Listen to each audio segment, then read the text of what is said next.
All right, another week down. Hawkenwares on eBay. Grand total of $264.93 in profit. My highest week yet. Coming into Christmas, it was 12 items that went out the door. First up are these Rockport dress shoes. It's in a wide, and I have a narrow foot. I bought them for $5 in a estate sale months ago, thinking I could fit into them, but that was just a dumb idea. But still a great shoe, and it was a good deal for somebody. Paid five, sold them for $14.50. And from one of my last videos is this Yale University Padfolio. Great buy at $1. Ended up going for $35, which was actually more than I thought it would go for, but it was a really high quality item. So happy that went to somebody who could use it. Next up are these Lee Child audiobooks. I had three of them. I probably overpaid at $5. It was the first time I went to the flea sale. They sat for a little bit and finally sold for $8. Then this modern G.I. Joe Snake Eyes replica helmet. I guess it's just a Halloween mask, honestly. It was on the dollar table, one of the first flea markets I went to. And when I first got this, I saw some weird comps and thought it was worth all this money, and it really wasn't. I had to lower that down gradually, and down to $5.50 before it sold. And then we sold that golf club. Apparently it is a one-hand thing, so I didn't know that, but now I know. That was a dollar purchase and sold it for $7. And then there was this Who DVD from their concert at Kilbourne. It's a 2-disc set that I purchased for $1 and it sold for $16. That was a great deal, but it did sit around for a while. Next up, I had two auctions of these Vibram discs in bundles of 3, and the same buyer bought both of them, paid $60 for each bundle, so that's $120 for the 6 discs.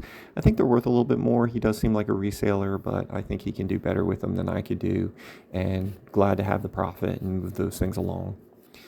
Then I had these two Nerf toy guns. I don't think I'll buy Nerf guns anymore. They were cheap. They were 50 cents a piece.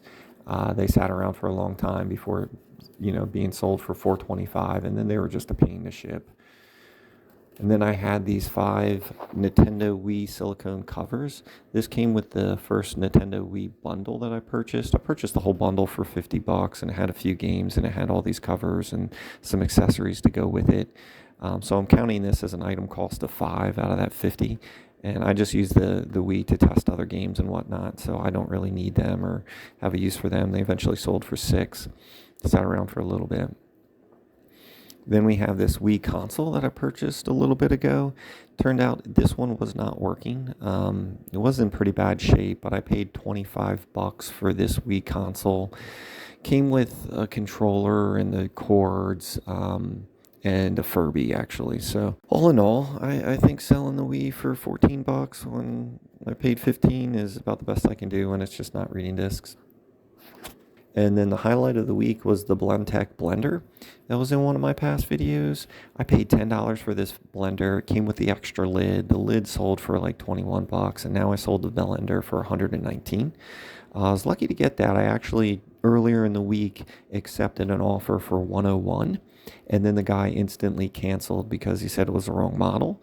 So, I was a little disappointed that it didn't sell, but then it turned around and sold in 2 more days. So got that extra $18 out of it, and, hope this family that gets it gets a lot of use out of it. So that's it for the week. Almost $265, 12 items out the door. I want to shout out my one subscriber. You're the real one, and Merry Christmas to everybody.